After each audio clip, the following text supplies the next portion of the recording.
हम जानता नहीं का जानी का रोज 2000-2500 रुपया कमाई ले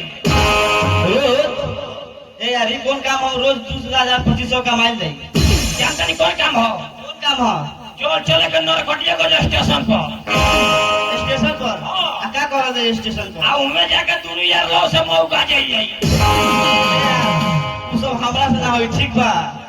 उ सब हम लागे बनल बानी अपने कहले बानी का ना मने कहतनी फर्स्ट ट्राई करे के ना यार उ सब ना होई चली कुली जाई ट्रेन पर स्टेशन पर कुली काम करल जाई भैया ई बात होई एबरा काम चलबे करी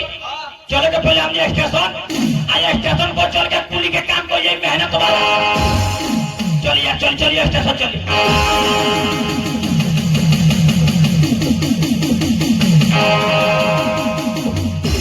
देखी सबसे बढ़िया जगह है बा इहमे बैठे के चारों ओर से रोड बा कोई से ना कोई